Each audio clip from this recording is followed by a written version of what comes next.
have dispensed with the preliminary matters, the charges against the governor shall be read. The governor will be given an opportunity to take a plea on each charge. This will be followed by an opening statement by the County Assembly and thereafter by the governor.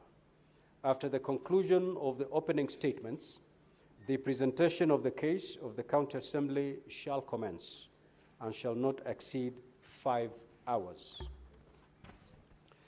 At the sitting scheduled for tomorrow, Thursday, the 28th of August, 2025, honorable senators will be given an opportunity to ask questions or seek clarifications from the County Assembly. Thereafter, the governor will have an opportunity to present his case before the Senate.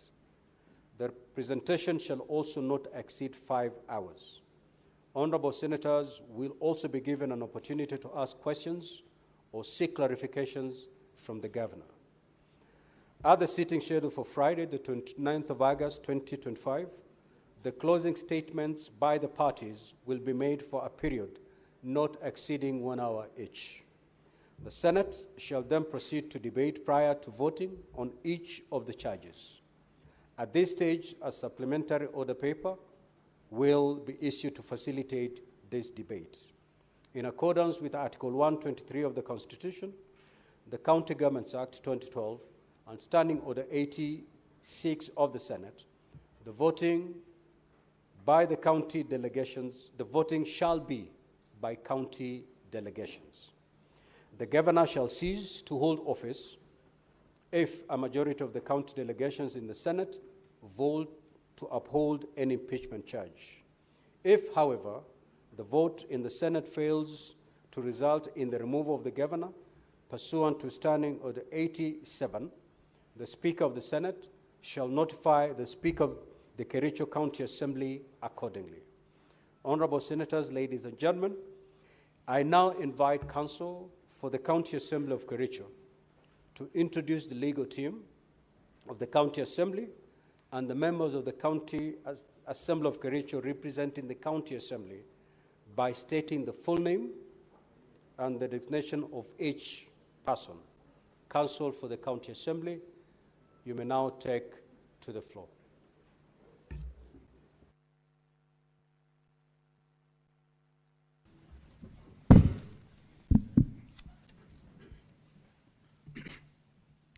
Good morning, Honorable Speaker.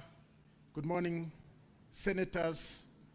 Good morning, Honorable Mutai, Governor Kericho.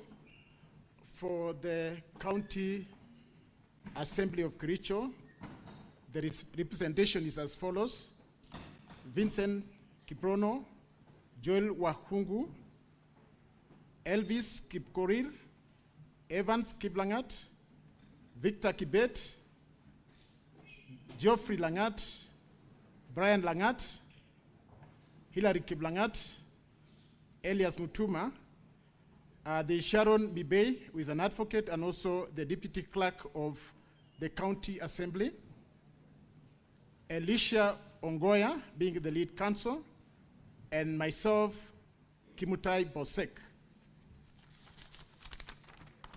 There is also the following honorable members from the Kericho County Assembly. The mover of the motion, Honorable Kiprotich Rogony. There is also Honorable Albert Kipkoech and Honorable Vincent Korir.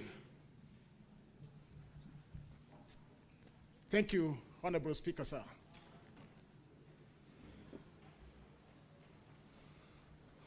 And now, similarly, I now invite counsel for the governor to introduce your legal team representing the governor.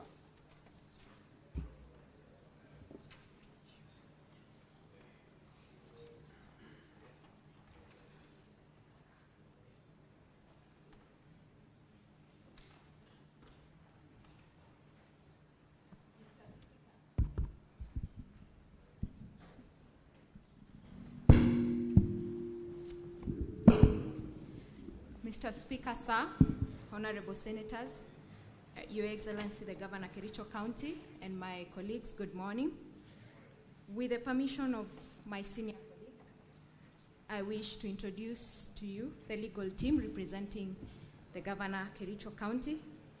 First, I wish to confirm that the Governor, Kericho County, Dr. Erick Mutai, is before the House, and the legal team, led by Senior Counsel Katwa Kigen, joined by Counsel Peter Wanyama, assisted by myself. My name is Doris Ngeno, and Counsel Wanjiro Thiongo, Counsel Joash Mitei, Counsel Evanson Kirui. That is our legal team. Thank you for the opportunity to appear before this honorable House. Senator Fernandi, take your seat.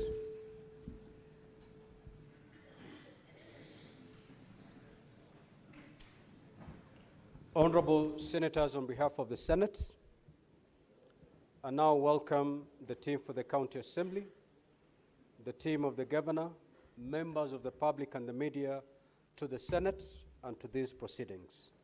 Finally, I now invite the clerk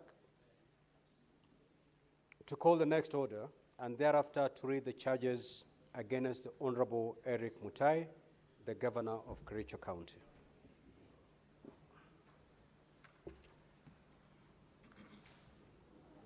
Order number 2, reading of the charges on the proposed removal from office by impeachment of the Honorable Erick Mutai, Governor of Kericho County.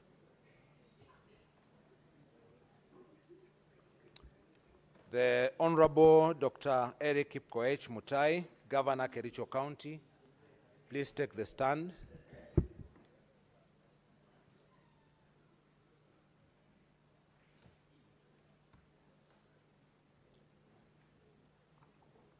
Honorable Dr. Erick Kipkoech Mutai, Governor Kericho County, the charges against you as received from the County Assembly of Kericho are as follows, and I quote, Ground 1, gross violation of the Constitution and other laws, gross violation of the Constitution of the Republic of Kenya 2010, the County Governments Act 2012, the Public Procurement and Asset Disposal Act, the Public Finance Management Act 2012, and Kericho County laws. The particulars of this ground are as follows. Allegation 1, misappropriation and misallocation of county finances.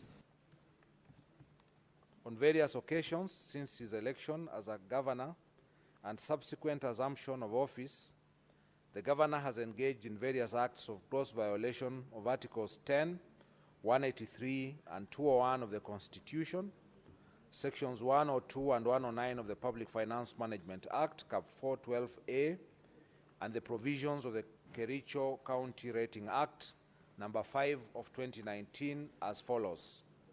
1, fictitious payment of works, goods, and services. Between January 2025 and July 2025, the governor engaged in gross violations of Articles 10, 183, 201, 207, and 208 of the Constitution, and Sections 102, 109, and 110 of the Public Finance Management Act 2012, and Section 3, Subsection 3, Section 30, Subsection 3F of the County Governments Act 2012.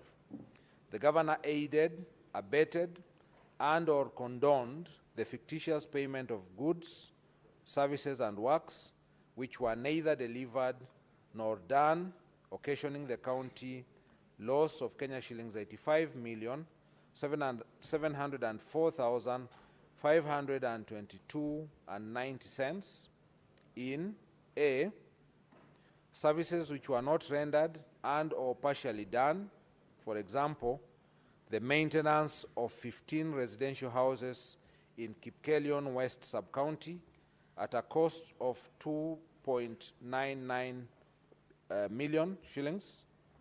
B, goods not delivered, including soybeans, maize jam, sunflower, seed cake, and cotton seed cake, alleged to have been supplied for Kenya shillings 14,980,640. C, overpriced goods including sodas, alleged to have been bought for about 500 shillings per 300 milliliter bottle, and a bale of tissue paper alleged to have been bought for Kenya shillings 2,750 per bale of 10 tissue papers, and a hand towel priced at Kenya shillings 3,600. D.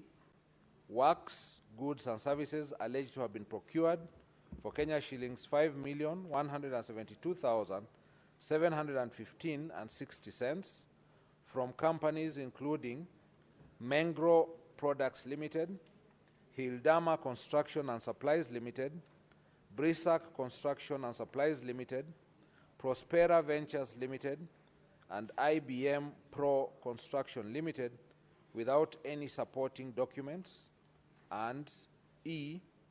Payment of contractors from the retention account for the works done for more than 5 years ago, some of which companies had already been paid, and therefore misappropriating county funds through double payments.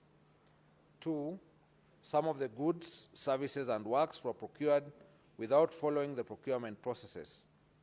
No tender opening committees were formed, contrary to Section 78 of the Public Procurement and Asset Disposal Act 2015, as read together with Regulation 25 of the Public Procurement and Asset Disposal Regulations 2020. Similarly, there were no professional opinions done to the accounting officers, contrary to Section 84 of the Public Procurement and Asset Disposal Act 2015. 3.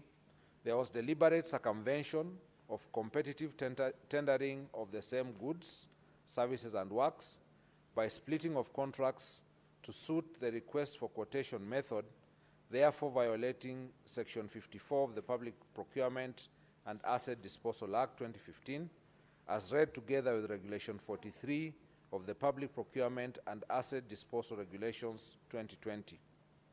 4. Most of the goods, services, and works were procured outside the approved budget as required under Section 44, subsection 2A of the Public Procurement and Asset Disposal Act 2015. 5. The documents used by the departments were not clear and did not bear references to the procurement requirement, provision of dates, especially invoices generated, and signatures of respective officers. There was therefore blatant violation of the provisions of Regulation 68 of the Public Procurement and Asset Disposal Regulations 2020. 6. No market survey was conducted as required under Regulation 43, Sub-Regulation 4 of the Public Procurement and Asset Disposal Regulations 2020. The contractors therefore supplied goods with exorbitant prices, contrary to Section 54, subsection 2 of the Public Procurement and Asset Disposal Act 2015. 7. All of the subject goods, services, and works were paid for in advance, yet the county has accumulated pending bills over the last 3 years of Kenya shillings 1.1 billion, which have been verified and are yet to be paid from the time the governor assumed office.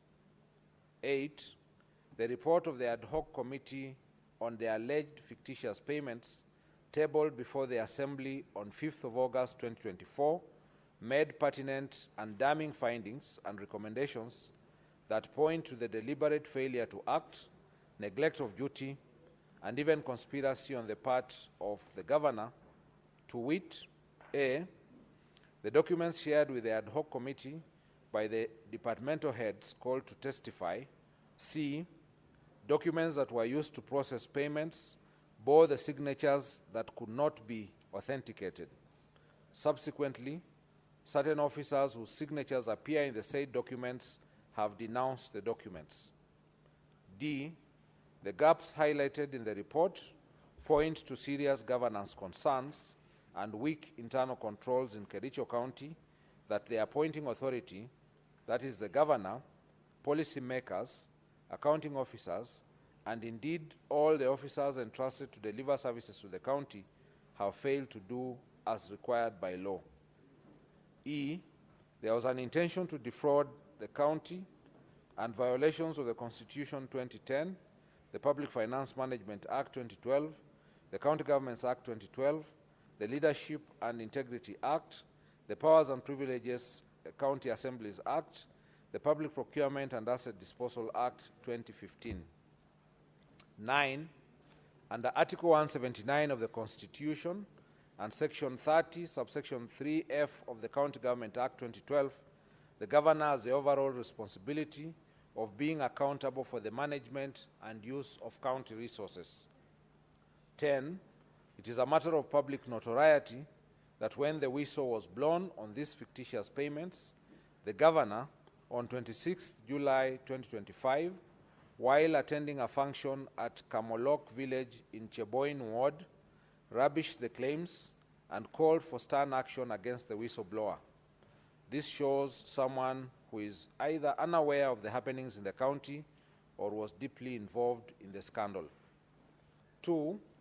Misappropriation of National Agricultural Value Chain Development Project, NAVCPD funds.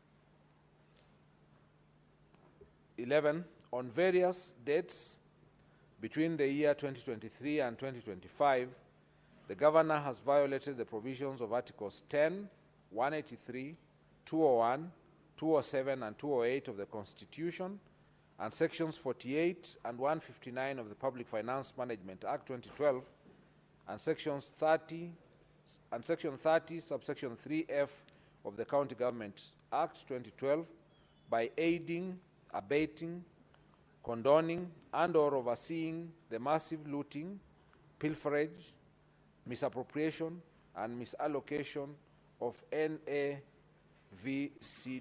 funds amounting to over Kenya shillings 351 million as at 10th June 2025. 12.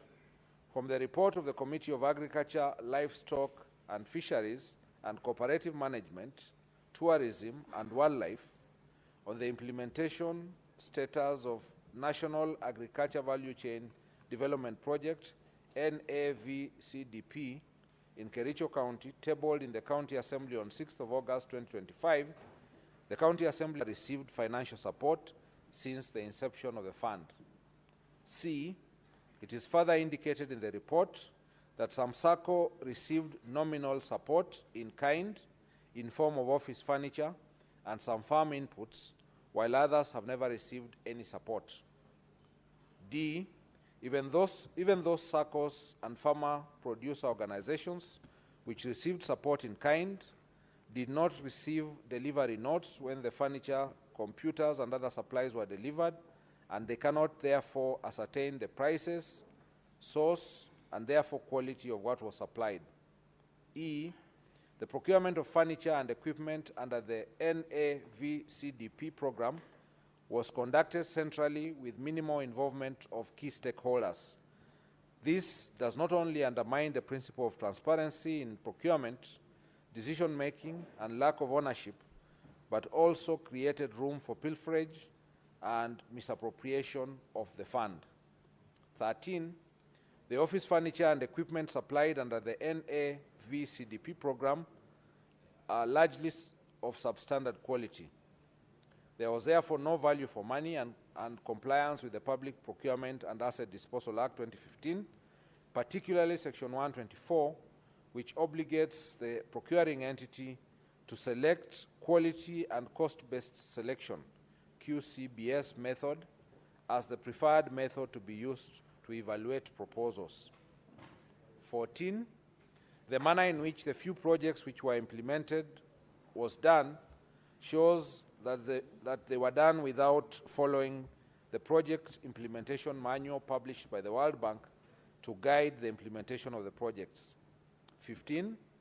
Again, the Governor shirked his overall responsibility under Article 179(4) of the Constitution and Section 30, subsection 3F of the County Governments Act 2012 to be accountable for the management and use of county resources. 16. There is evidence that the Governor has been ordering withdrawals from the fund for reasons other than those for which the fund was created by the donor. Evidence of this shall be availed at the hearing and consideration of this motion. The mover will as well be asking the Assembly to issue an order under Article 195, Subarticle 2B of the Constitution, and Section 27, Subsection 1C, and Subsection 2 of the County Assembly's Powers and Privileges Act 2017, compelling the relevant banks where the funds were drawn from to furnish this House with the bank statements showing the withdrawals of the funds from 2023 to date. 3. Misappropriation of funds and unfair distribution of projects under the Financing Locally Led Climate Action, FLOCA Fund. 17.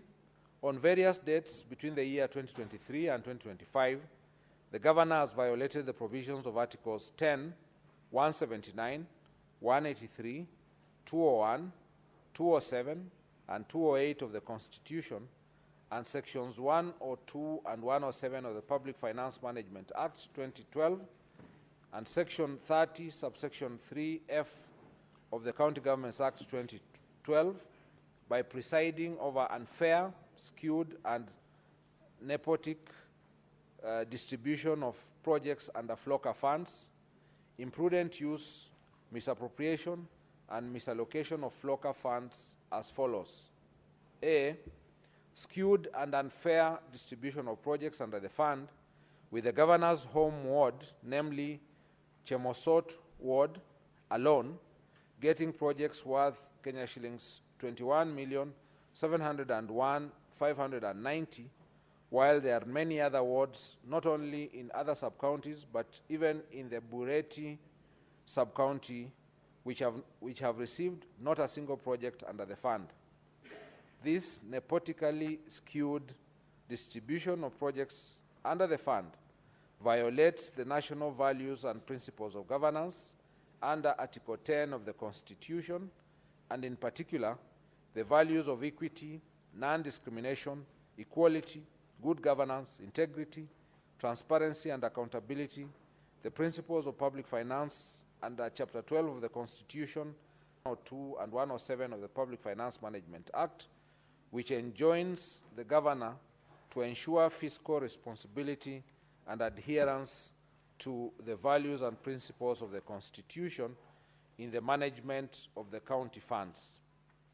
B. The Joint Committee on Water and Sanitation and Environment, Energy, Forestry, and Natural Resources, in their report on the implementation status of FLOCA programs, noted that some projects under the fund, namely Chemomul Water Project in Kabianga, water and environment projects in Seretut, Cheptororiet Ward, Torachtani Cooperative Society Milk Cooling Plant in Kapsaos Ward, Soliat Water Tree Nursery Establishment Project in Soliat Ward, Arndonyo Mare Borehole Water Project, and Lelaitich Water Project in Soliat Ward are marked as 100% complete, yet there are either defects in the works, incomplete, and substandard works. 18, as a result of this unfair distribution of projects, wards like Cheplanget, Litain, Chaik, Kipchebor, Chilchila, and Kunyak did not get even a single project in all the categories under the fund, namely environment, agriculture, and water. 4, misappropriation of county funds and Equalizer Kazi Mtaani initiative.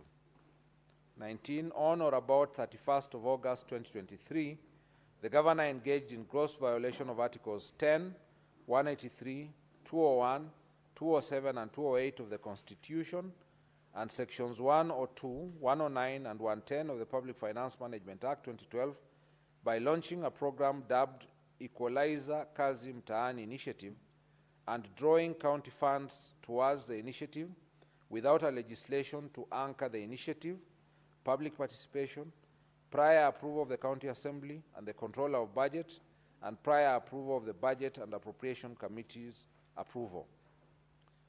20, under the fund, a total of Kenya shillings 39 million were paid without proper tendering, local service orders, and for the services which were not delivered. 20, the County Assembly's report on the ad hoc Committee on Kazi Mtaani project pointed out various violations of the Constitution and the law in the rolling out and implementation of the initiative. However, the Governor deliberately disregarded the report and it has hitherto not been implemented. 22, the deliberate failure, omission, and unwillingness to implement the report of the County Assembly on Equalizer Kazi Mtaani initiative undermines devolution, the doctrine of separation of powers, and is therefore antithetical to the values and principles of governance under Article 10 of the Constitution, the objects of devolution, and under Article 174 of the Constitution. 5, misappropriation of funds under the Strategic Intervention Projects, SIPs. 23, in various dates during the financial year 24-25, the Governor engaged in gross violation of Articles 10, 183, 201, 207, and 208 of the Constitution, and Sections 102, 109, and 110 of the Public Finance Management Act 2012 by overseeing misappropriation of various projects under the Strategic Intervention Projects CIP Fund. 24, for instance, the project for upgrading of Kunyak Dispensary to Health Center, which is a retender project for the construction and renovation of various facilities within the health center by Messrs. Belitra Enterprises Limited for Kenya shillings 44,756,846, a total of Kenya shillings 8,575,186 has been paid for no works done. Indeed, when the County Assembly's Committee on Implementation visited the site, they found that the contractor had only supplied materials, contrary to the Finance Department's report to the Assembly that kitchen and staff house was at walling stage, while the MCH is at slab level. 6, other violations of the Constitution and the law. 25, the present and former Chief Executive Committee members and chief officers have variously reported coercion by the Governor to make financial allocations for the Governor's own use from the funds allocated to their respective departments, and which funds they were required to remit through the Governor's personal assistants. 26, violation of Article 201A, D, and E of the Constitution 2010 on principles of public finance, and Article 226 as read with Article 227 of the Constitution by presiding over glaring irregularities evidenced by A, irregular award of contracts and evasion of accountability, B, willfully interfering in the procurement processes and the award of tenders, C, skewed tender awards to various contractors at inflated rates and in collusion with fraudulent contractors and suppliers, D, irregular implementation and unfair distribution of various programs in the county, E, intentionally and negligently presiding over massive theft of county public funds as evidenced by the Auditor General's reports for the preceding financial years, which have raised red flags over various projects.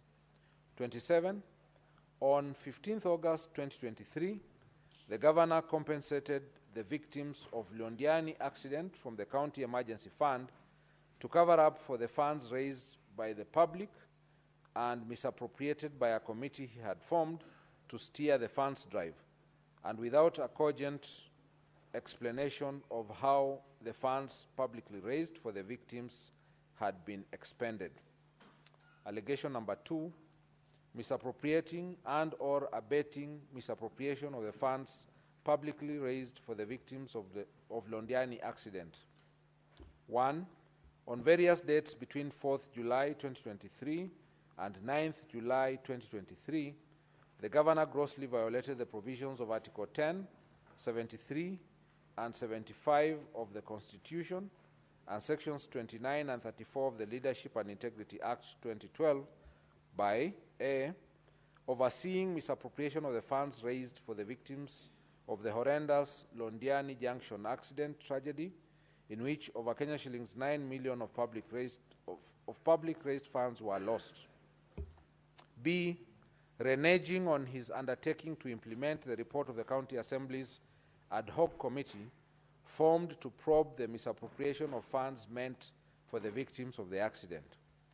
There is evidence that the governor filed a suit and or supported a suit by those implicated in the report of the County Assembly's ad hoc committee in Kericho Employment and Labor Relations Court petition number E006 of 2023, Dr. Wesley Bohr and 5 others versus the governor, Kericho County Government and others, and Kericho ELRC petition number E014 of 2023, Victor Tum and others versus the governor, Kericho County and others.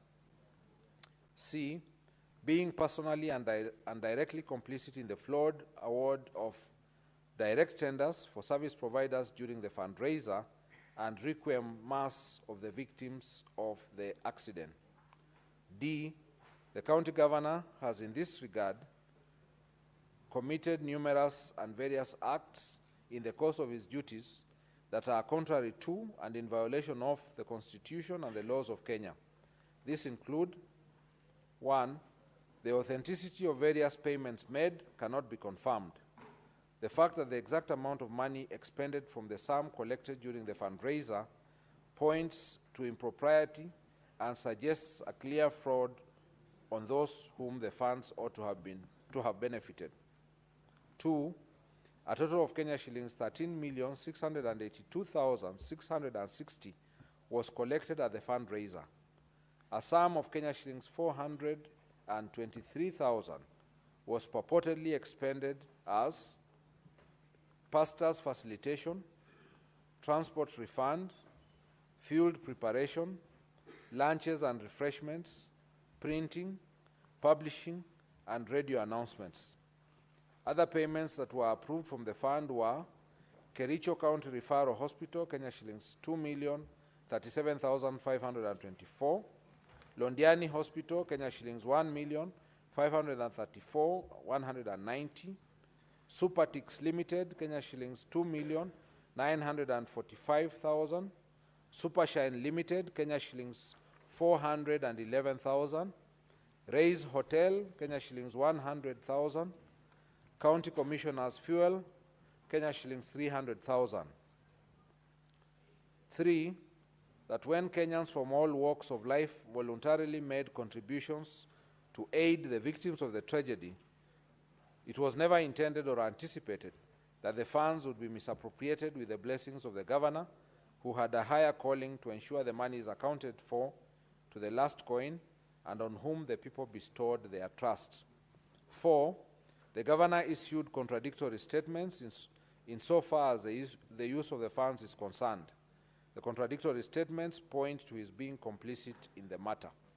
5, while the governor is on record indicating that the medical bills for all the victims would be waived and taken care of by the county government, it is clear why money had to be paid out from the fund collected to various public hospitals against the express and unequivocal representations of the governor.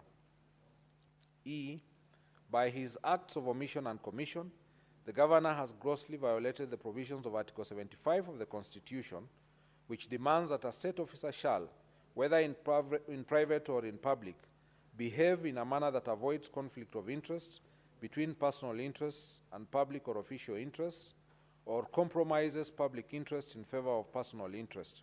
F, by overseeing the misappropriation of the funds aimed at assisting the victims of the accident, the governor violated Article 73 sub-article 2, which demands from him selfless service based solely on public interest, demonstrated by honesty in the execution of his duties, accountability to the public for decisions and actions, and discipline and commitment in service. G, by allowing himself to be a master of doublespeak in such a grave matter that shook the conscience of the nation, the governor violated Article 73, Subarticle A, Roman 2 and 3 of the Constitution, which demand that he at all times demonstrates respect to the people and brings honor and dignity to the office he holds. H, by allowing himself and senior officials close to him to benefit from the funds, the governor violated Article 76, Subarticle 2B of the Constitution, which prohibits a state officer from accepting a benefit in circumstances that compromise the integrity of the state officer. I, by failing to ensure that decision-making in the executive of the county governor are not influenced by corruption, nepotism, and other callous and improper motives, the governor has failed to exercise objectivity and impartiality, thus violating Article 73, Subarticle 2B of the Constitution of Kenya 2010. Ground 2, abuse of office. The particulars of this ground are as follows. Allegation 1, illegal appointments, unlawful dismissals and transfers, and usurpation of the constitutional and statutory functions of county public service. The governor has variously engaged in 1, gross misconduct, and 2, gross violations of Articles 10, 73, 75, 232, 235, and 236 of the Constitution. 3, gross violations of Section 17 of the Public Officer Ethics Act, Sections 55, 59, 59A, 60, 62, 63, 64, and 65 of the County Governments Act, Section 4 of the Public Appointments County Assemblies Approval Act 2017, and variously abused his office by A, skewed, uncompetitive, and nepotic appointments of the county employees of various cadres. For instance, the governor recently hired his own brother, one Victor Mutai, as a revenue clerk. Similarly, the governor's personal assistant's wife, one Chepkirui Mercy, was recently hired as a nurse on contract basis. Who was recently hired as a nurse on contract basis was confirmed, yet there are a number of nursing staff who have been serving on contract for long without confirmation. B, illegally appointing one Mrs. Alice Bett, now Judge of the High Court, as the county attorney when there was a substantive office holder, an act which the Employment and Labor Relations Court, the Honorable Lady Justice Wasilwa, affirmed was irregular, unprocedural, and unlawful in the case of Sang versus Governor Kericho County and 2 others, petition E001 of 2023. In that case, the governor was found by the court to be in gross violation of Article 73 and 232 of the Constitution, his actions found to be illegal and unconstitutional, and ordered to pay costs of Kenya shillings 2 million and costs personally. The governor has therefore been already adjudged to be in gross violation of the law and all the Assembly and the Senate. C, causing the advertisement of the positions of doctors, nurses, early childhood education, ECDE teachers, just to endear himself politically when he knew the county government did not have capacity to hire. The applicants were subsequently not shortlisted, nor the alleged vacancies filled up. D, illegally deploying health staff via the notice dated 22nd of July 2024 without any justification, authority, and involvement of County Service Board, thus creating a crisis in the health sector. E, since his assumption of office, the governor has dismissed a total of 10 County Executive Committee CEC members, 6 chief officers, 2 chiefs of staff, among other senior staff, without any cause or reason, thus exposing the county to protracted litigation and the risk of huge compensation in damages. The governor has perpetuated this firing spree, not for any reason, but as a show of might, power, and authority, and that is where the abuse lies. Allegation 2, subversion, discrediting, and impeding of the oversight role of the County Assembly.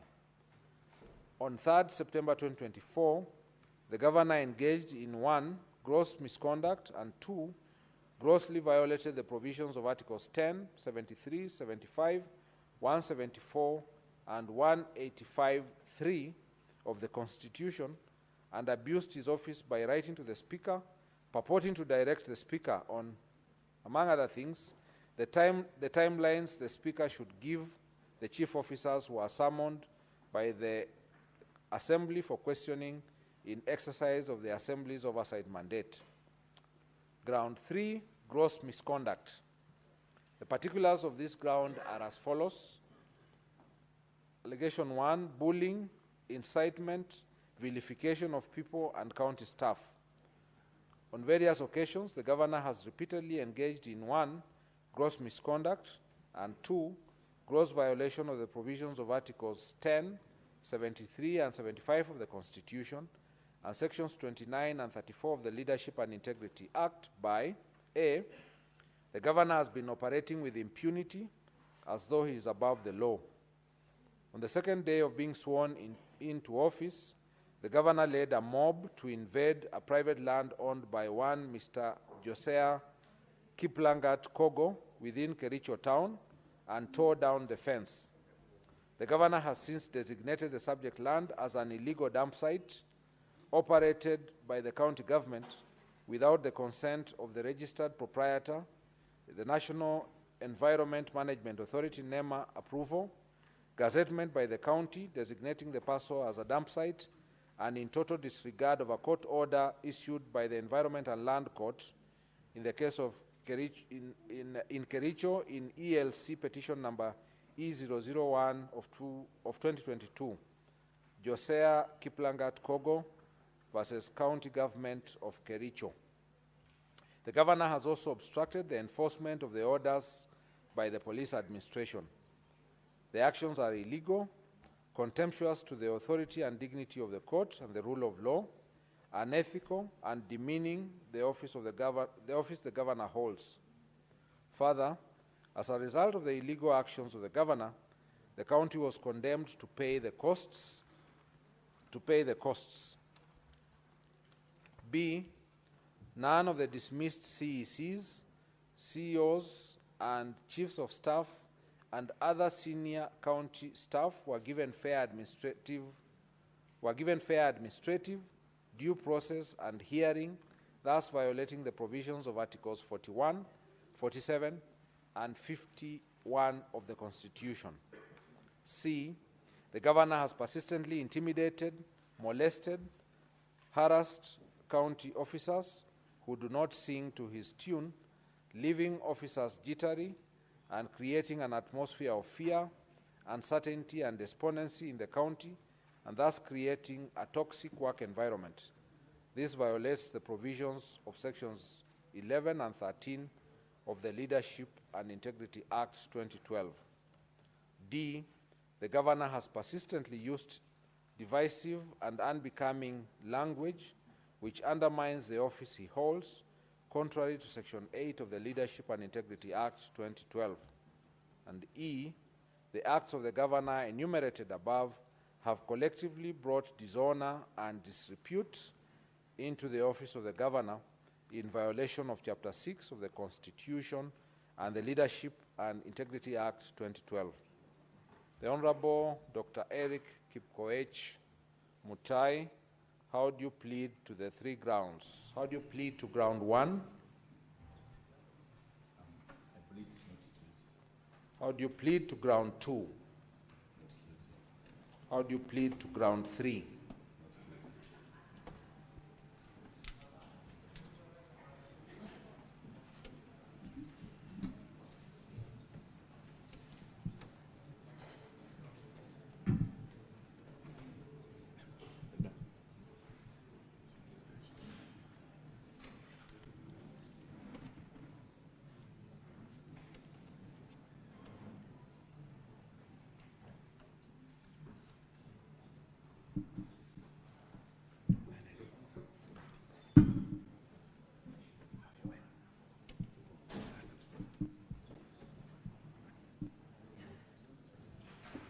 Governor, you may be seated. Thank you, Mr. Speaker, sir.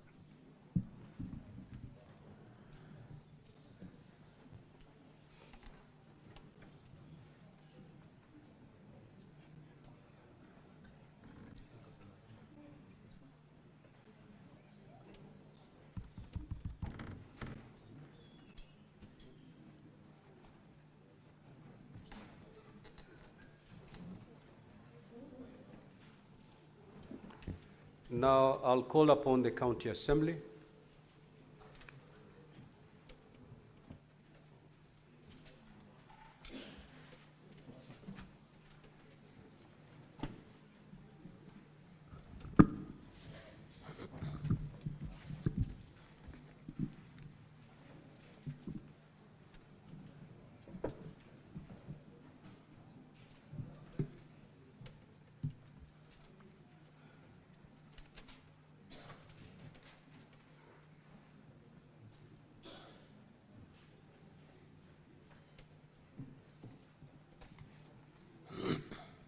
So the County Assembly, you have 30 minutes to make your opening statement.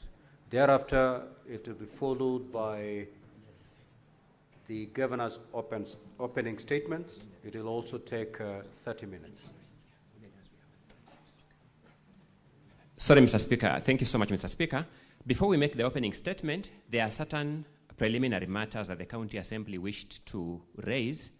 So with your permission, Mr. Speaker, I wish to be given the opportunity to raise them first. You may proceed. Thank you so much. Mr. Speaker, allow me to begin by raising the fairly simple and straightforward preliminary issue. By letter dated 24th August 2025 by the firm of HK Advocates on behalf of the County Assembly.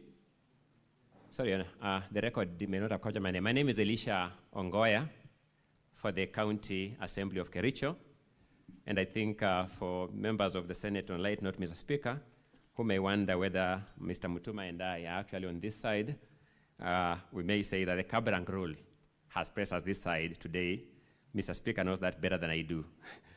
By letter dated 24th August 2025, H&K Law Advocates, acting for the County Assembly of Kericho, requested the clerk of this House to make special arrangements for one witness who suffers a physical disability in the nature of mobility impairment when that time comes. So that we don't struggle at the last minute, I would wish that Mr. Speaker directs that those arrangements be made as and when that witness is required to be put on the stand. Yeah, those arrangements are going to be made. Thank you so much. The second preliminary issue is also relating to another letter dated 24th August 2025 and addressed the clerk of this House. Just for context, you'll notice that among the filings made by the governor in his defense was a notice of preliminary objection, which was brought to the attention of the County Assembly when the documents were being exchanged at the clerk's designated area. In the circumstances, the County Assembly wrote to this House informing it that it will be seeking the leave of this House to file a response to the notice of preliminary objection. I think, Council, that PO hasn't been raised yet. It's on record, but it's yet to be raised. Thank you. So you'll be given an opportunity to make that application once that PO has actually been raised. Thank you. Having said that, Mr. Speaker, the final is a set of documents that we also wish to be permitted to be circulated to the senators. I'll just lay a brief context for this. There are documents which, Mr. Speaker, when you are informing the senators, you drew their attention to the documents that the County Assembly brought to this House accompanying the resolution of the County Assembly.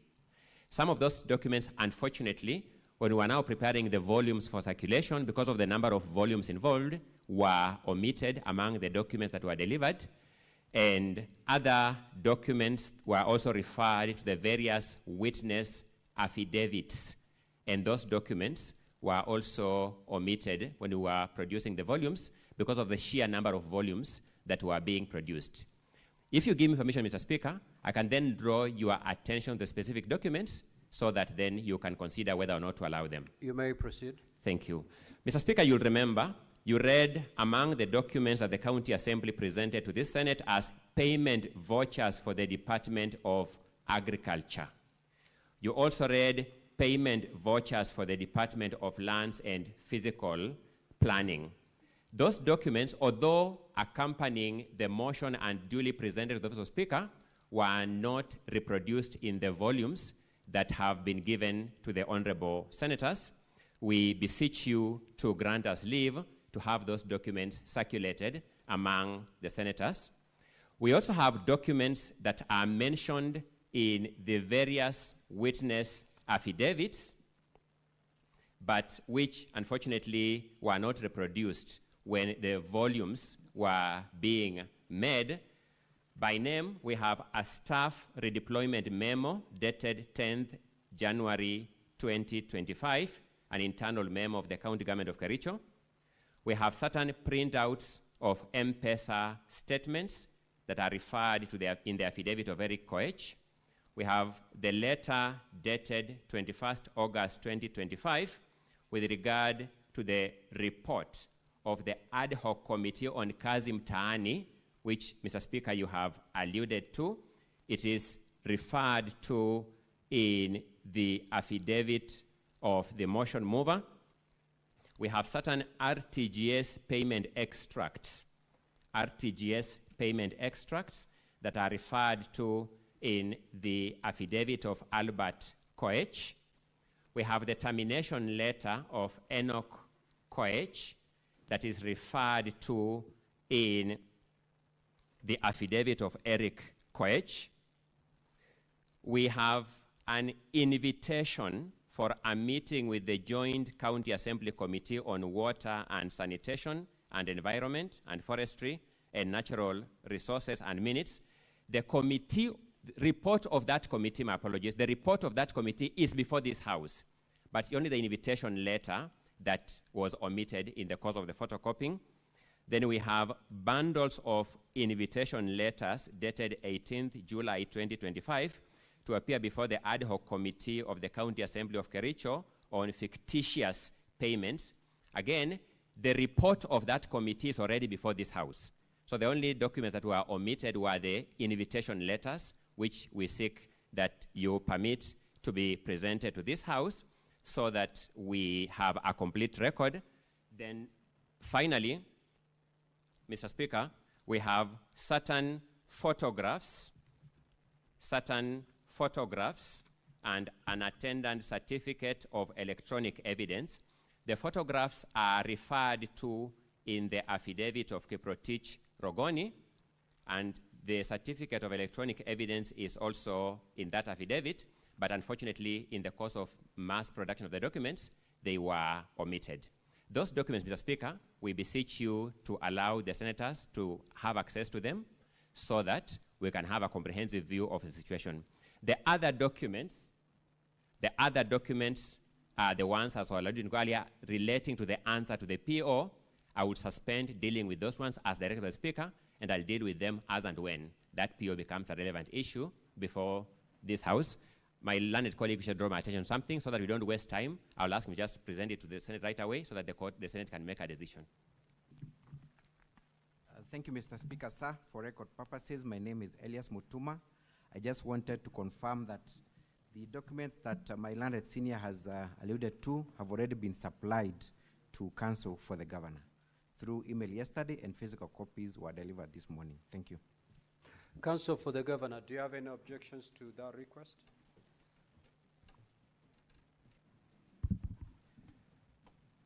Mr. Speaker, sir, and honorable senators, we very strongly object. We very strongly object. It is true that we were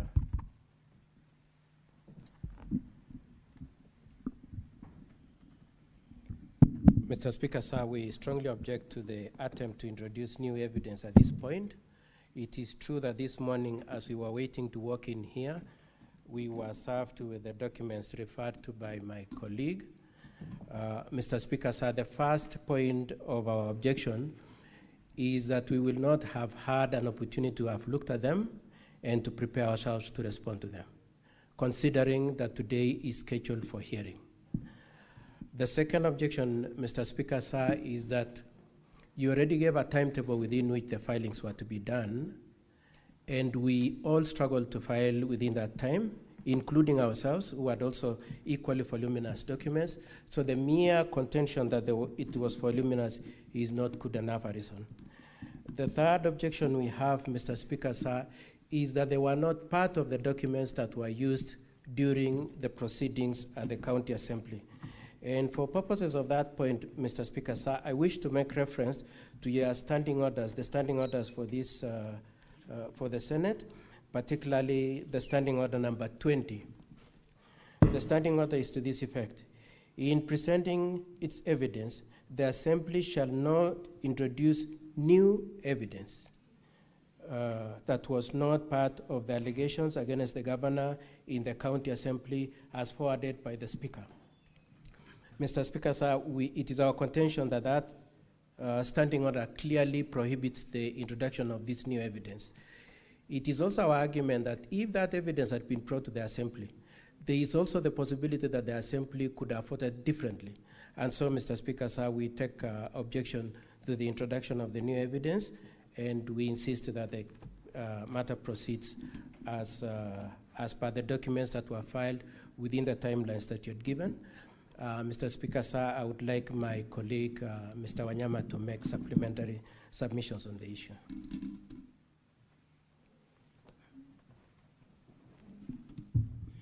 Mr. Speaker, sir, the Honorable Senators, just an additional remark. If you look at paragraph 16 of the motion and the entire motion, there is certainly evidence which the mover of the motion wanted to adduce before the County Assembly. At paragraph 16 of the motion, the mover of the motion specifically said on the floor that that evidence will be sought after asking the House to issue summons. And throughout the motion, you will see that then there is no evidence. An allegation has been made and no attaching evidence has been adduced. So that was the evidence which was submitted before the County Assembly and a decision made on them. So in accordance with your rules, and we strongly object to this, the County Assembly cannot introduce new evidence, even if it was mentioned in the pleadings before the County Assembly. It cannot introduce that new evidence before this House at this stage for only one reason. It's extremely prejudicial to the governor. And secondly, the governor has not had the opportunity to prepare on this evidence. But more importantly, this evidence requires comment from the governor. And therefore, the right to fair hearing will be severely breached if this evidence, which the County Assembly is now doing a patchwork, is introduced at this stage. And lastly, it will contravene your express, clear, and unequivocal rules that no new evidence shall be introduced on the Senate if they are not part of the evidence submitted against the governor in the County Assembly. Thank you. Mr. Speaker, may I have a brief right of reply? Council, let me just make a ruling on this matter. We make progress. Thank you, Mr. Speaker. We've had your position. We've had the governor's position. Now, if I had counsel for the County Assembly correctly, is that the evidence related to those documents is already in our bundles, the original bundles. These documents were omitted by mistake during the compiling of those bundles. They do not introduce any new evidence as is being submitted by the counsel for the governor. And therefore, pursuant to Rule 30 of the Rules of Procedure, I will allow those documents to be admitted. Counsel for the governor, you may take to the stand and make your opening statements. Mr. Speaker, sir, we had indicated that we are raising a preliminary objection. although allow me to just to make the observation, Mr. Speaker, sir, that much as you have made your ruling based on the premises that they were excluded, though they were part of the evidence, they were not part of the evidence, Mr. Speaker, sir. These are new documents that have never been part of this case. The nearest you could say is that they were referred to or they were alluded to in the charges, but they have never been part of the evidence. Mr. Speaker, sir, we filed a notice of intention to raise a preliminary objection, and the same was part of the filings we did within the timeline you gave us. The nature of our preliminary objection, Mr. Speaker, sir, is to contend that there was no voting that took place, and therefore it implicates the requirement, number one, that voting must have been done at the assembly, and number two, that a 2/3 threshold should have been achieved. It is our contention that the approach adopted by the Speaker in the County Assembly, the documents filed, including the audit of the logs of the process, will show that indeed there was no voting system. Mr. Speaker, sir, I pray that you allow us to raise that preliminary objection to the effect that indeed no voting took place and that 2/3 was not achieved, and therefore your jurisdiction has not been triggered as a Senate. So, Counsel for Governor, you have 15 minutes to raise your appeal. Counsel for the County Assembly, you'll have 15 minutes to respond, and thereafter the Senate will make a determination on the matter. Mr. Speaker, sir, the issues we raise in our preliminary objection are that we will start first of all, Mr. Speaker, sir, we will invite your attention to the contents of an Annex 4A from the Assembly, which provides an audit of the login processes and details of how the voting went on. And Mr. Speaker, sir, that is contained in the affidavit by the IT expert at page 79 to 85, and also in the affidavit sworn by the clerk, page 95 to 93. And Mr. Speaker, sir, the IT expert says particularly at paragraph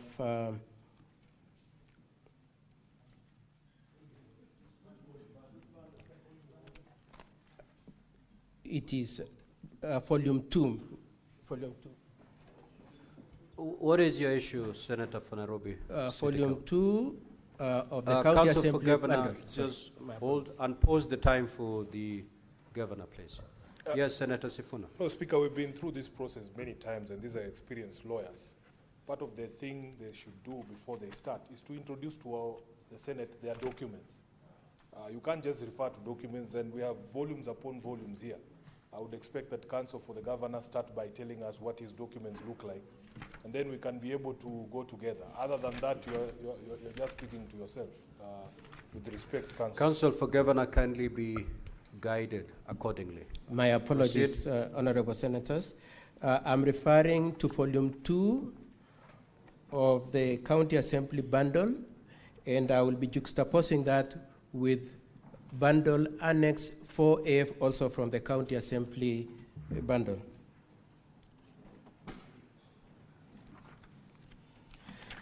Mr. Speaker, sir, our preliminary objection, the first point I wish to address is what has been referred to by the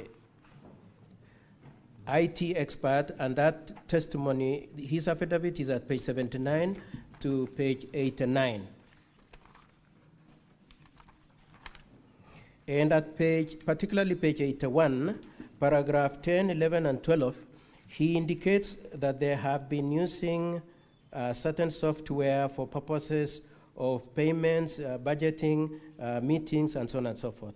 Then he says in October 2024, an enactment was made of Standing Order number 77, and attendant to the enactment of that section, they then developed a system for voting by upgrading what they already had for purposes of implementation of that standing order.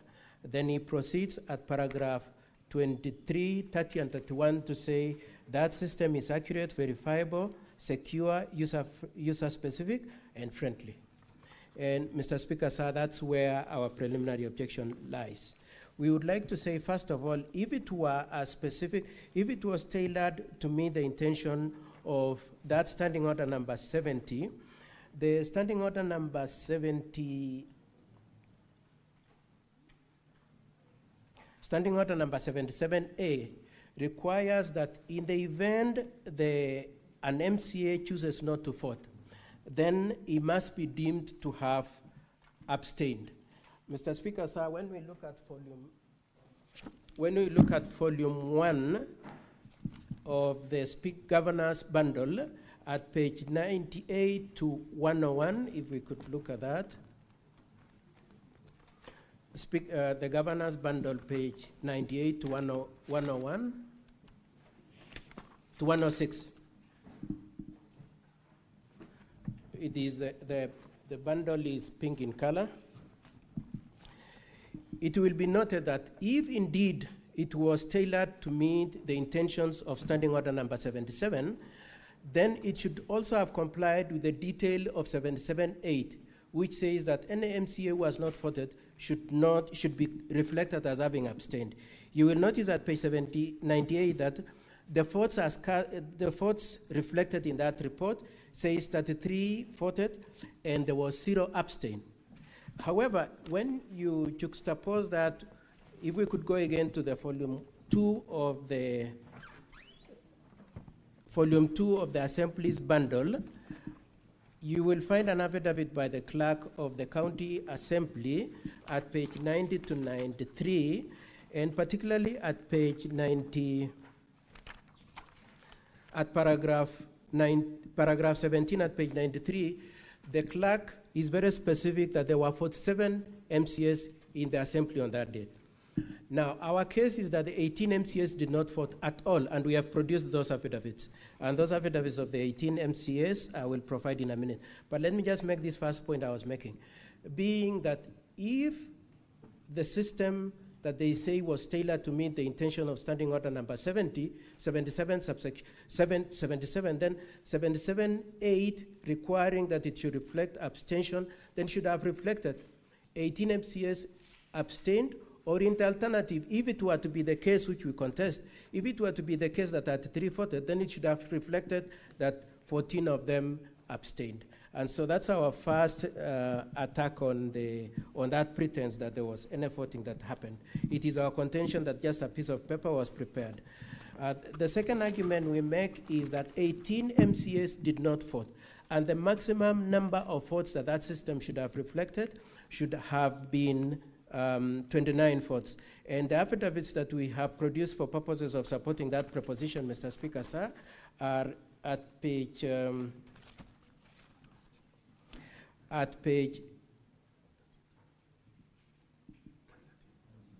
117 to 120 of the Governor's bundle. That is an MCA called Kiptegan.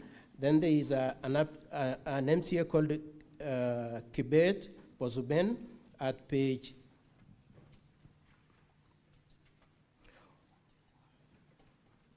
121 to 122. Then there is Amos at page 125 to 127.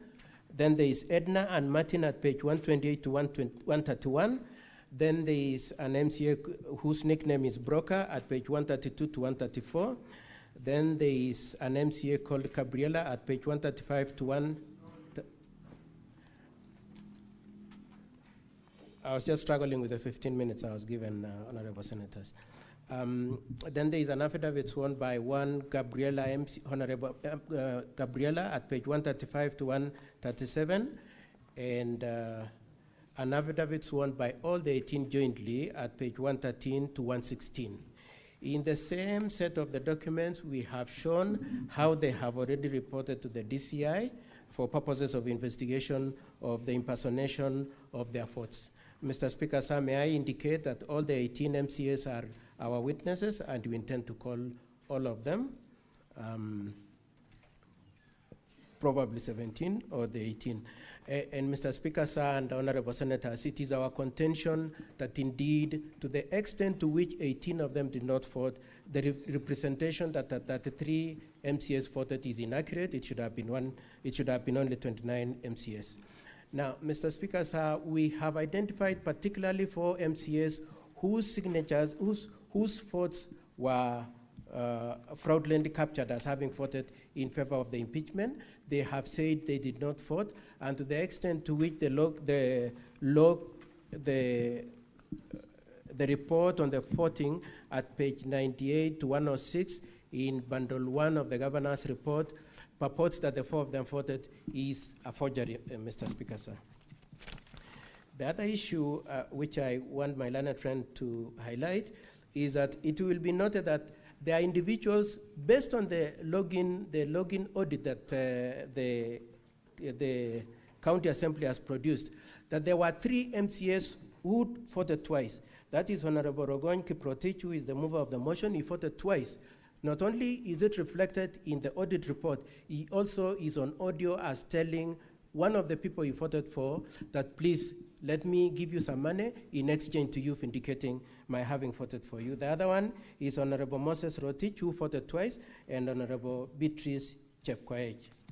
The other issue we wish to advance, Mr. Speaker, sir, and Honorable Senators, is the standing order enacted by the County Assembly itself, standing order number 77-4, which requires that when you implement the use of electronic voting, then the MCAs will be allowed, and I want to put emphasis on these 2. One is to press, not only to press, but to press a button. And Mr. Speaker, so it should be a common ground between ourselves and my learned colleagues for the County Assembly that indeed there was no gadget which could be pressed and there was no button to be pressed. What they did is to send a link to the mobile phones and ask them to enter the link and do the voting. And we are saying, Mr. Speaker, sir, to the extent to which the standing order requires that you press a button, there was no device which could satisfy the requirement for electronic voting at that point in time, Mr. Speaker, sir. 4 minutes. Okay. Mr. Speaker, sir, we would also like to point out that the entry credentials, the affidavit sworn by the IT expert multiple times at page 79 to 83, to 85, is that there was a unique criteria to enter the portal. However, it will be noted, Mr. Speaker, sir, as my learned friend will demonstrate, that the identifiers were merely the payroll number and the ID number. And so anybody who knows the payroll number and the ID number could enter and vote. And indeed, as far as we are concerned, that's what happened. And that's why we are saying that this voting system is not accurate, verifiable, nor auditable. Mr. Speaker, sir, lastly, as I hand over to my learned friend, Mr. Wanyama, is to point out, Mr. Speaker, sir, that immediately after the voting, the site was pulled down.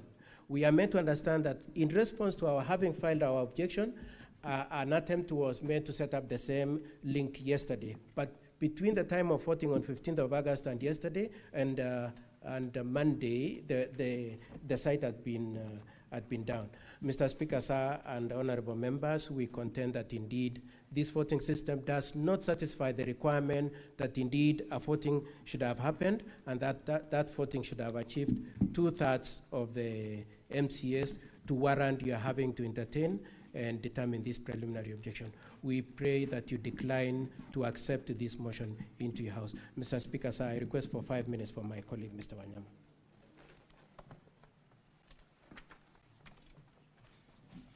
Yeah, Mr. Speaker, sir, honorable senators, there is a thorny issue which is creeping from our motion.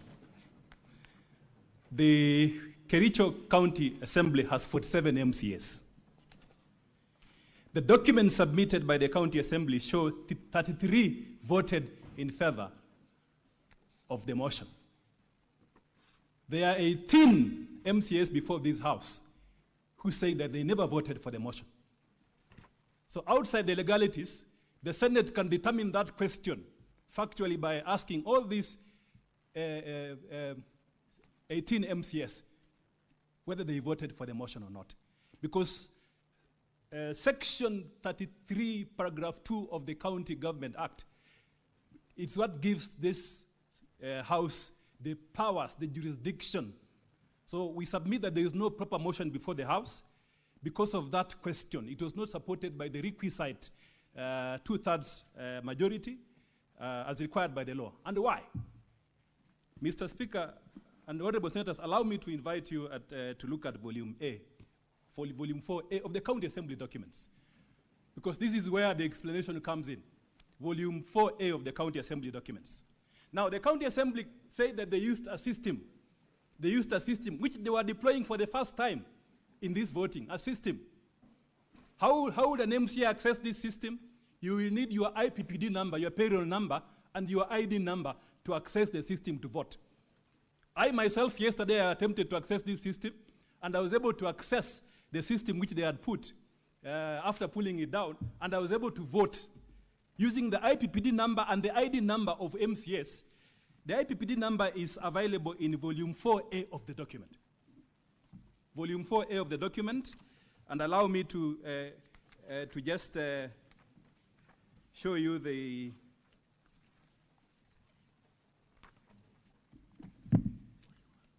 yes, the same document is at volume, the governor's bundle at page 259. The governor's bundle at page 259.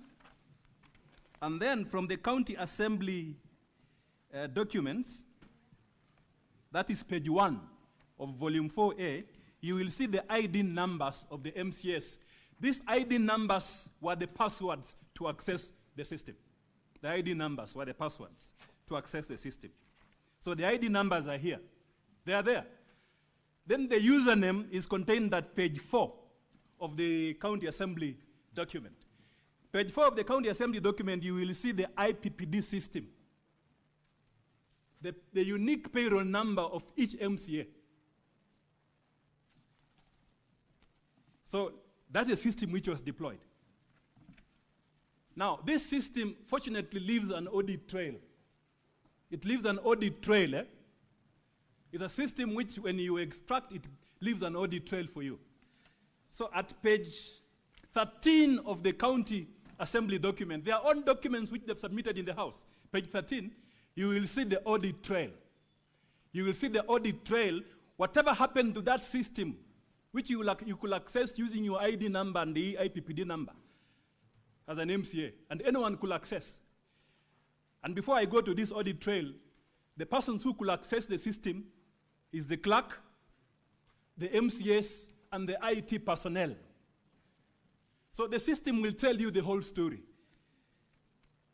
So from this page 13 and from page 13 to page 14, page 13, 14, 15, you will see the audit trails. And allow me to show you this. This is very significant. Counsel for Governor, 2 minutes. Yes, yes.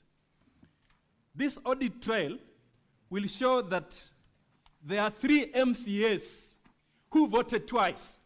And remember, this is from the County Assembly's own document. 3 MCAs voted twice.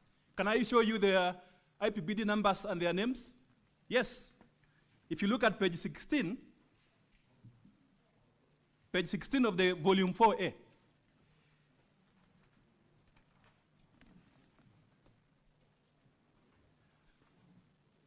you will see that an MCA at number 12 from the bottom, you will see the credentials of an MCA, the IPPD number, the payroll number of an MCA, which is 202-002-51726. These are the credentials based on the County Assembly document, the IPPD payroll number, the credential of an MCA known as Moses Rotich. It says yes. The logs say he voted yes. Now, hold your page on that. On page 17 of the County Assembly document,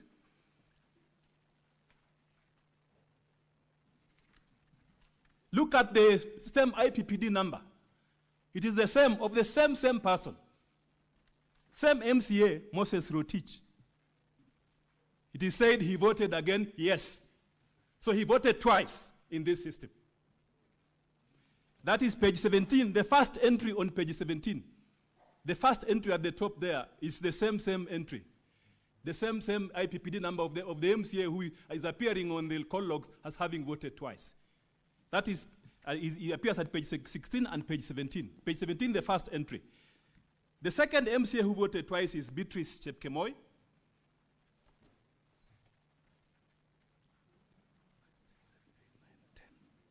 On the 9th line, at page 16, on the 9th line, page 16, Mr. Speaker, sir. On the 9th line at page 16, you will see an MCA voting yes. And the credentials, as you can see there, the IPPD number is 202. Again, 202, 96089. These MCAs, based on the county assembly document, we can identify the name is Beatrice Chepkemoi, voted yes. At page 17, on the 4th line, Mr. Speaker, sir, on the 4th line, you will see the same credentials for Beatrice Chepkemoi, again voting yes, on page 17. Then the last one, Mr. Speaker, sir, with your permission, Mr. Speaker, sir, the last one, the last MCA who voted twice is the mover of the motion. The mover of the motion. For Governor, conclude, please. Yes, I'm concluding, Mr. Speaker, sir. The mover of the motion, Mr. Speaker, sir. He appears on page 16 of the volume 4A at line 6. And the credentials at line 6 is 202, again 202, 96039. These are the credentials of a gentleman known as Honorable Kiprotich Rogoni, the mover of the motion. And he voted yes. Now on page 17, line 7. Line 7, the same credentials of the same move of the motion, the MCA. You can see the number. Again, it says voting yes. So that from these login trails, we have counted 36 from these reports, which the county assembly has submitted as the evidence. There are 36 yes votes from the audit, from the login trail, 36. But as part of the demonstration of fraud, they were able to say that only 33 voted yes. But the answer is that from their own document, which they have submitted in the Senate, 36 MCS allegedly voted for this motion. And some were voted twice. Secondly, from this audit trail, you can see there were 47 attempts to log in at that time. The major attempt was done by a gentleman known as Peter. Of course, not myself. Peter attempted to log on this system 7 times using the ID number, using the IPPD number of the MCS. You cannot see it, Mr. Speaker. You can't see the ID number because the ID number was the password.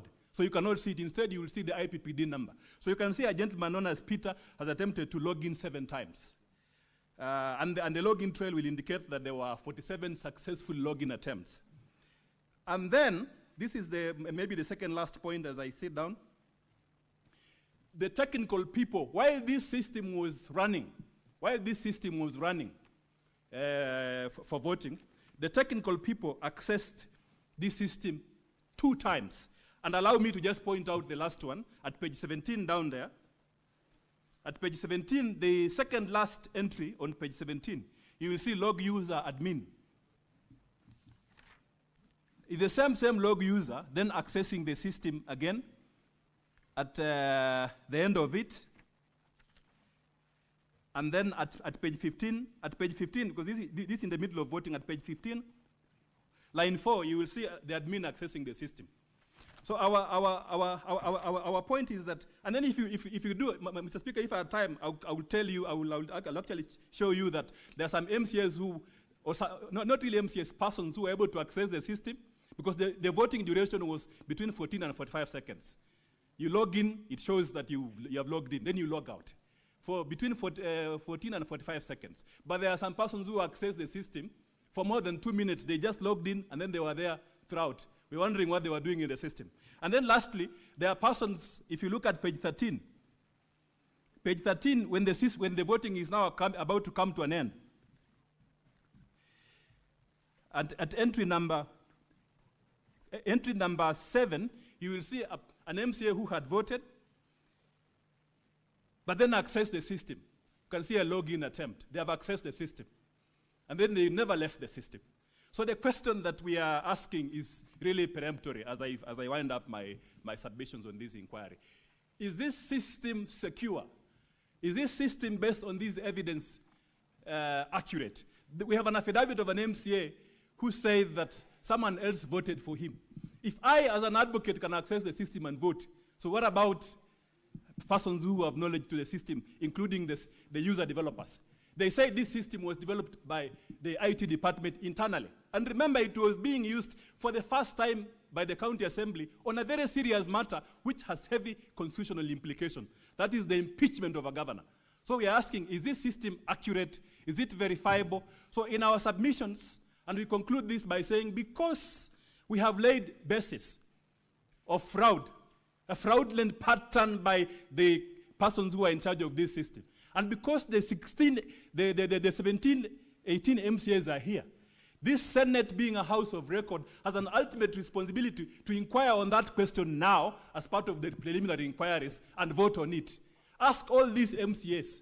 Mr. Speaker, sir, if you remove your 47, time is up, Counsel for Governor. Thank you. You are thank repeating yourself, basically. Thank you, Mr. Speaker, sir. I will sit down. Counsel for the affidavit of Edna Chepkirui Tonui. I begin by begging, Mr. Speaker, that these documents be deemed to be validly on record. They are the documents I alluded to earlier.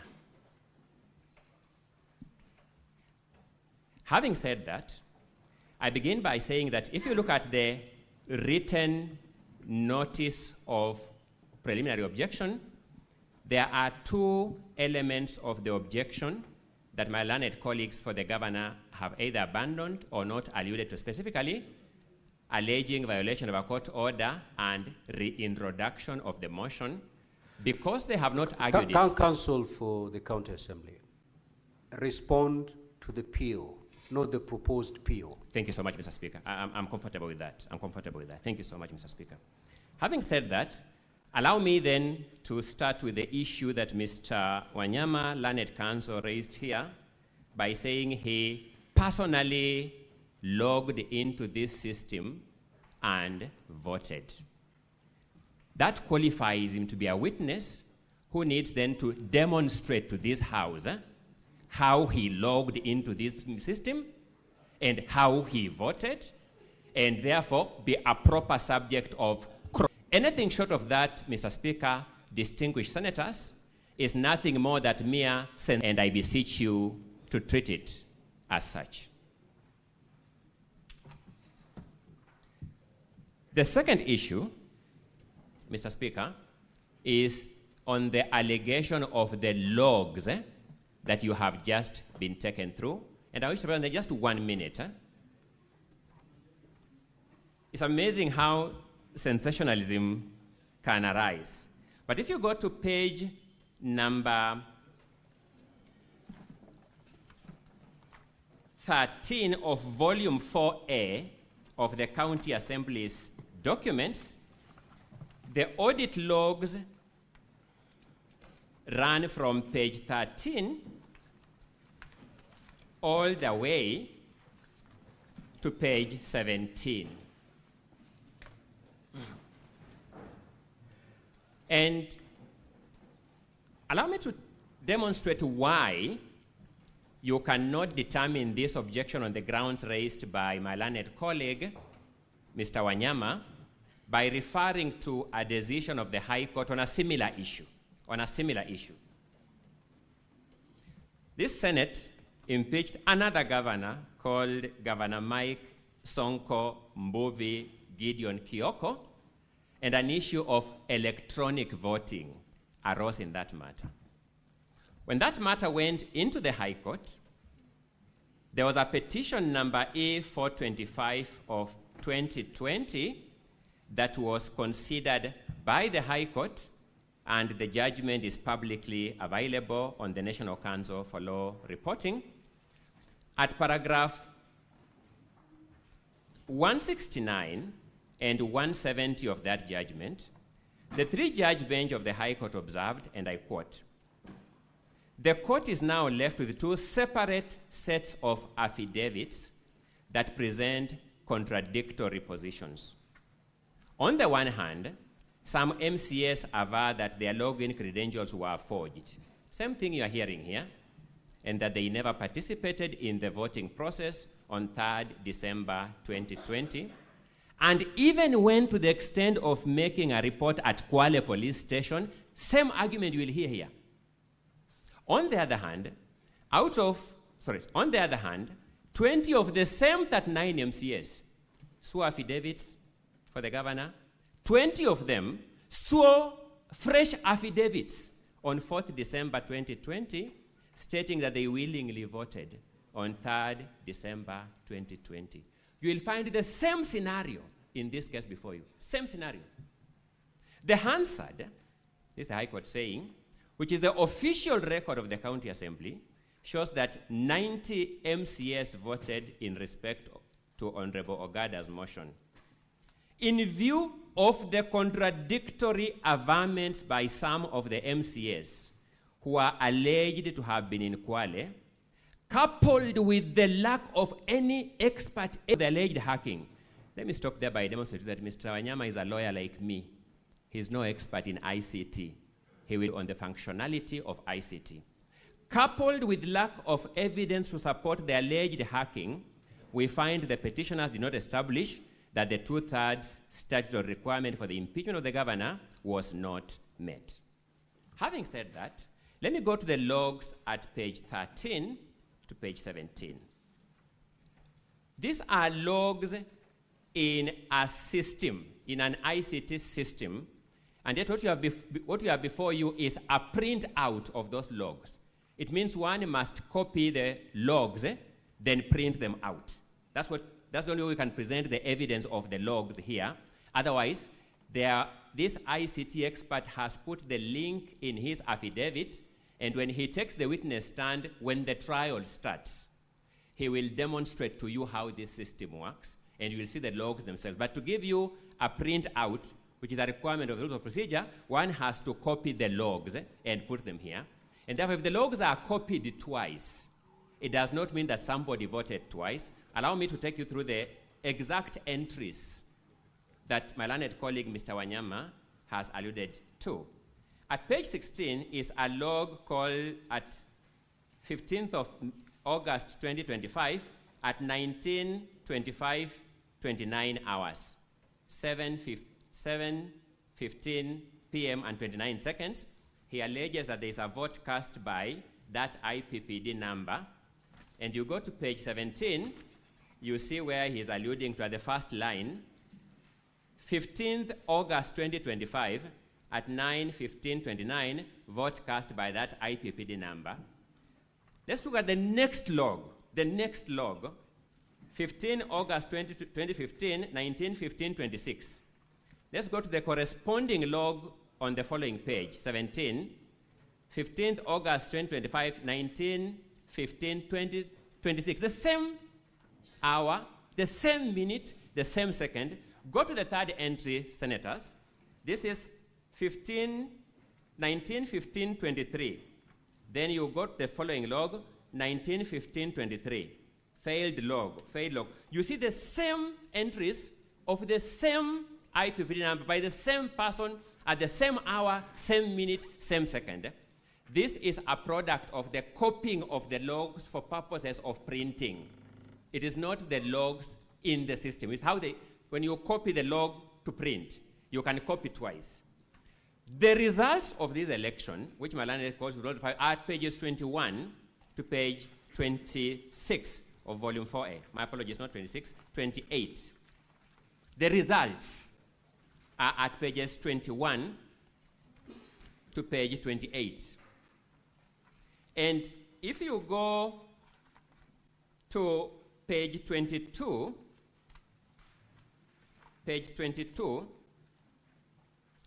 at the second box from the bottom, that is Honorable Chepkemoi Beatrice, you notice she voted yes at 19:15:19, and you don't see her in any other entry in the results of the vote. These are the results of the vote. This is what the Speaker declared. You run from page 21 to page 28. You will see every senator, sorry, my apologies, every MCA who voted yes captured once. I juxtapose this data, and possibly, Mr. Speaker, when the members will be contributing, fortunately for us, this Senate is a crucible of talent. There are multiplicity of talent here, and there are ICT experts among you. They will demonstrate very clearly that you can't take a copying of the logs to print when it's copied twice, say therefore somebody voted twice. Otherwise, it will mean that these people were so meticulous that from that entry that Mr. Wanyama began with, up to the second last entry on that page, and when you go to page 17, from the first entry up to 1, 2, 3, 4, 5, 6, 7, 8, 9, 10, 11, up to the 11th entry, those people transacted meticulously at the same time, second, minute, hour. It makes no sense. That's number one. Number two, in their submissions, my learned colleagues have said they will call witnesses to prove these facts. It means what they have raised before you are questions about credibility of witnesses.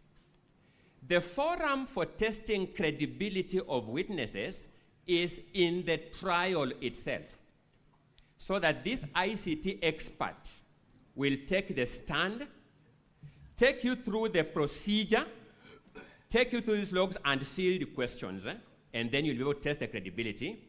And that will be the case for any other person, including members of the county assembly. I'm making out a case that what has objection by any stretch of imagination of that word preliminary objection. These are contentious, convoluted matters of law, which even you have seen my learned colleague himself into a witness and also tell you how he participated in this voting process himself. We have no problem with that, senators. If my learned colleague, Mr. Wanyama, wishes to take the witness stand and adduce that evidence, we have been here long enough to demonstrate that we deal with that in cross-examination. It is the only tool known to law for testing veracity of evidence. Allow me then to go to the standing orders.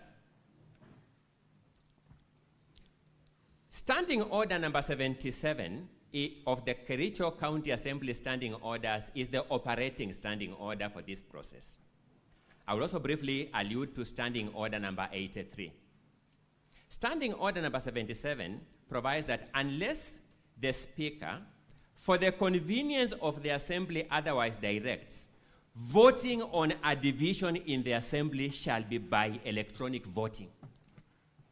So that the first grievance that my learned colleagues for the governor are raising is, why did the Speaker comply with standing order number 77? That's the essence of the objection. 77.3 provides that during electronic voting, members shall cast their votes by pressing either the yes, no, or abstain button. I sat here and I listened to my learned colleague, Mr. Katwa Kigen, most polite colleague that I know, very courteous colleague that I know, saying that the word button means a manual button. A manual button.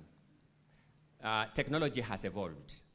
And when an electronic system prompts you with the 3 electronic buttons, yes, and you press it, no, and you press it, abstain, and you press it, I respectfully submit you have pressed a button.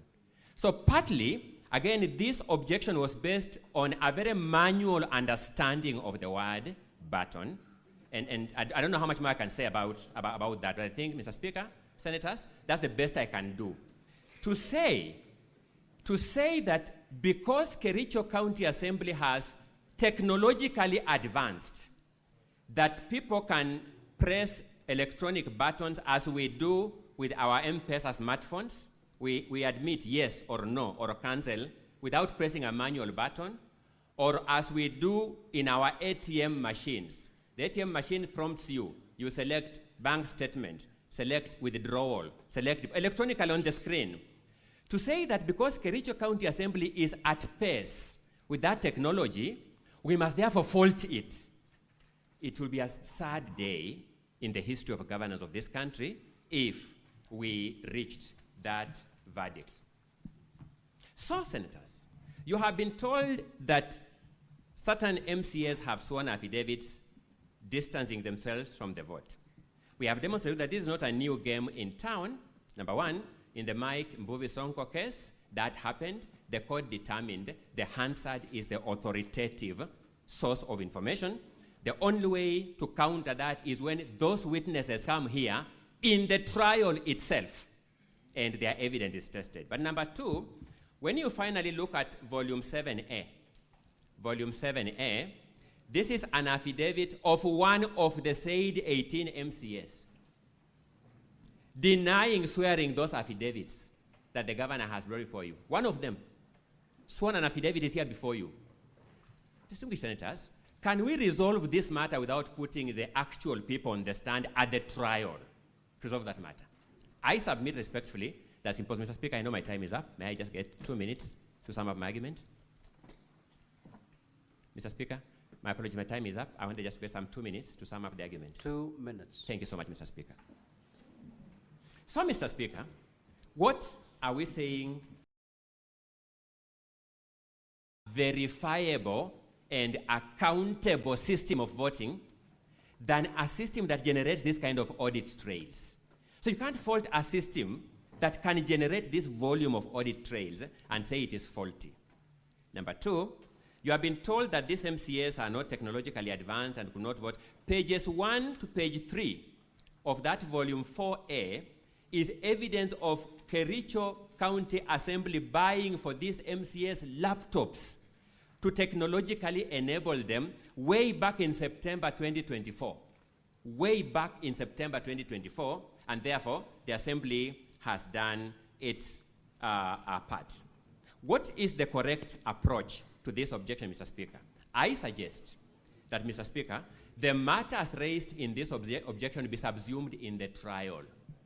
These matters be tested through the trial, and these matters be determined as part and parcel of the questions of fact and law that this Senate shall deal with at the voting stage of this motion. I respect you, Mr. Speaker, and I rest the County Assembly's case.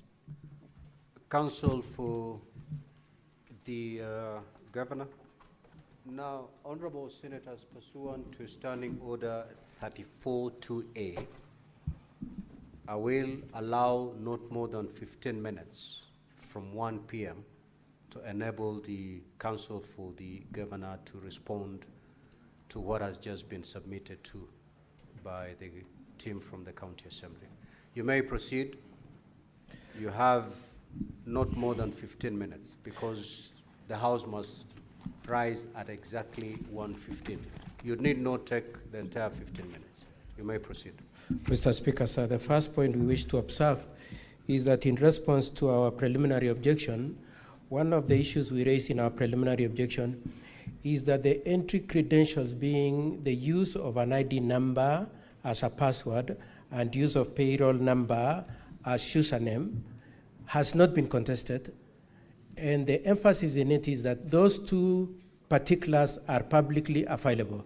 Anybody who works with the county can easily access the ID number and the payroll number, and therefore it should have been possible. Indeed, it happened that other people intercepted the system. And these buttresses the arguments made by my learned friend, Mr. Wanyama, when he pointed out somebody called Peter and others who logged in, including the admin who in the audit report is indicated as having entered, whilst it is the clerk who is said to be the admin of the system. The second argument, Mr. Speaker, sir, I know my learned friend for the County Assembly has tried to belittle the point we are making about the issue of the button and pressing. And Mr. Speaker, sir, and honorable senators, if it was intended that you can use electronic means and not necessarily a device that is secure, then even the Senate would have otherwise had to use a different system. It would have, in place of requiring, first of all, you will recall that the enactment of that Standing Order number 77 was made in October 2024. It is hardly a year ago. And so if the Kericho County intended to be very electronically advanced, then they should have, in place of using the word button, said we will use a link to vote. If it was intended that they should not necessarily press but click to vote, then they should have used the word in that Standing Order number 77.3 to say we will vote by clicking, not press. Mr. Speaker, sir, I insist that the intention of Standing Order number 77.3 was to ensure that there is an accountable, responsible, and verifiable voting system. Mr. Speaker, sir, my learned friend, in response to the arguments we've made in respect to Standing Order number 77, has invited your attention to Standing Order number 80. And he puts emphasis on the prerogative that the Speaker has in allowing the use of electronic voting. In reaction to his invite to you to make reference to Standing Order number 80, we would like to invite you to the standing order that is immediate before the one he has referred to, Standing Order number 80, being Standing Order number 79, which says that if MCS insist that they want to vote by roll call, then the Speaker has no choice, provided there is somebody who has objected and is supported by more than 5 people, is supported by up to 5 people. In this case, Mr. Speaker, sir, we have invited your attention to the fact that there were 18 people who are opposed to this style of voting and wanted a roll call voting. For that reason, Mr. Speaker, sir, it is our argument that the only reason why the Speaker defied the provisions of Standing Order number 79 is because there was intention to fraudulently misrepresent the votes that were cast by the MCS. Lastly, Mr. Speaker, sir, as I hand over to my learned friend, Mr. Wanyama, it is said that this system was secure. And that point is buttressed by the affidavit by the IT expert that my learned friend, Mr. Ongoya, has repeatedly made reference to. And one of the things then that come up for your consideration in our preliminary objection is this. Can we determine for a fact that the 4 MCS who say they didn't vote indeed voted? And honorable senators and Mr. Speaker, sir, it is my submission that the only way we can determine that is to determine whether they brought to you avoids by design to give you that information, Mr. Speaker, sir, we say creates a doubt in your mind.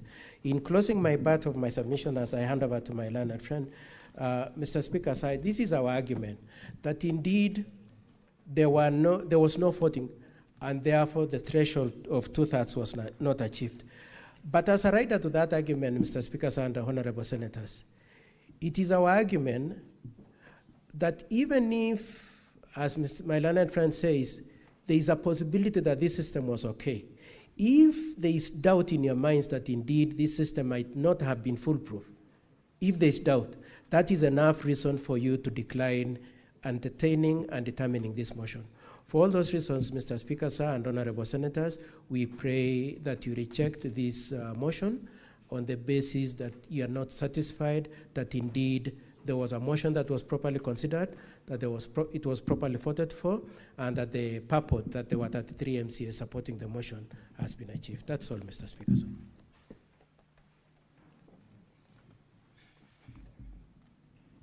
Yeah, Mr. Speaker, sir, I will stick to the time.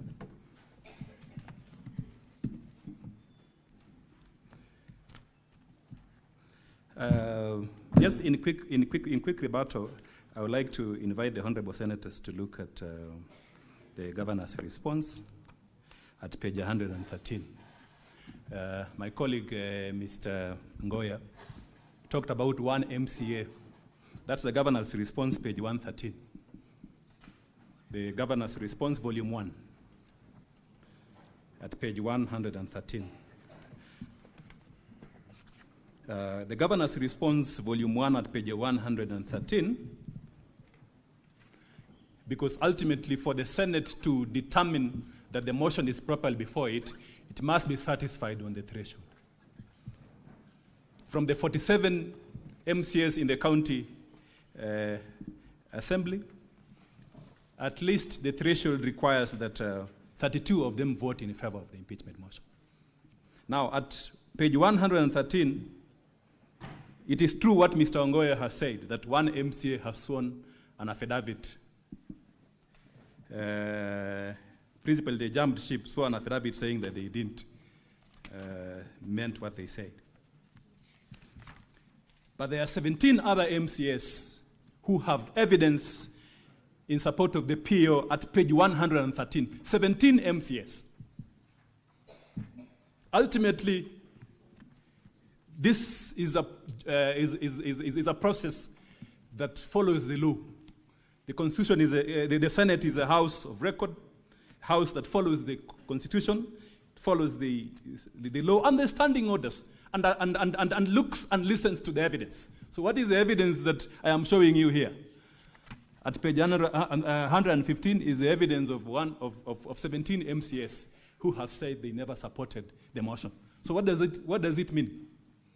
Do we have contrary evidence to rebut the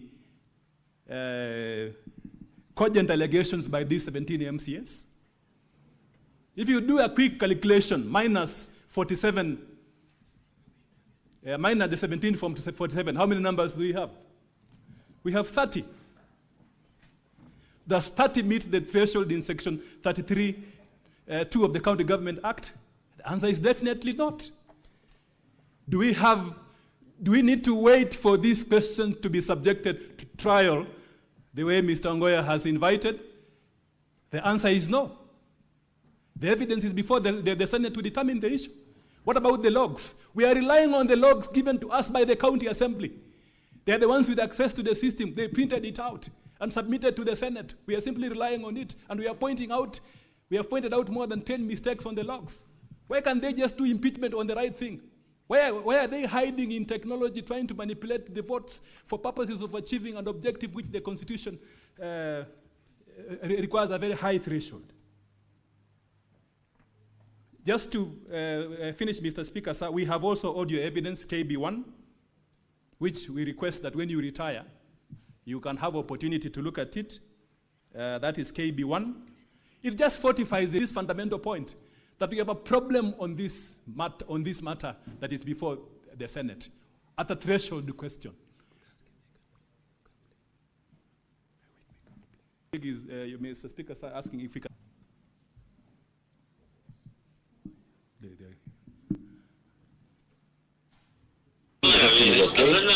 We urge more counties to do their own ERP system just the way Kiambu is doing. It is something that has made the county work efficiently in terms of their elections.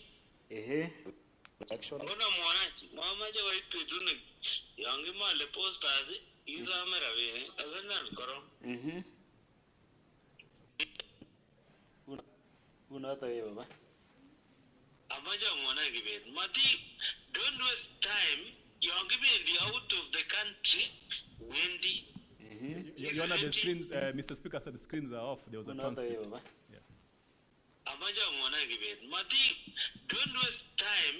You're giving out of the country, Wendy. Is ready. Ona mwanachi, mama je waitu tune. Yangi male posters. If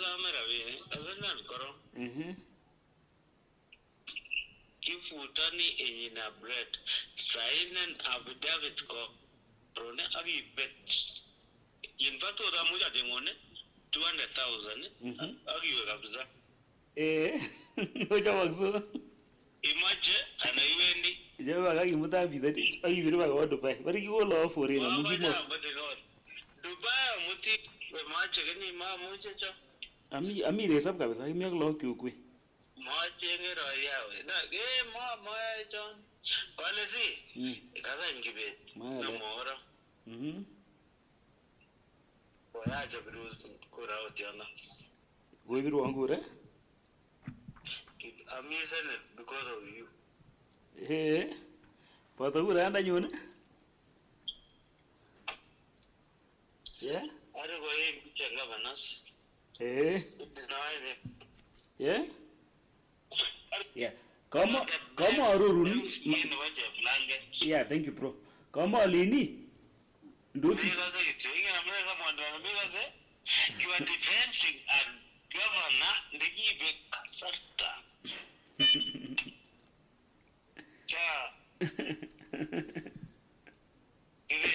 Ara isn't it the other? Yeah, Jawi, we have that. I don't believe it. I never lived in the this Javlang. We get to go on Kericho, I guess when I was the Kabir. Time is up. Yes, Mr. Speaker, sir, I'm afraid thank you very cannot much. transact beyond 1:15. Thank you very much, Mr. Speaker, sir. Now, Honorable Senate, just take a seat, take a seat, take a seat. I will deliver my ruling at exactly 2:30 today on the matters that have been raised. Senate, arise.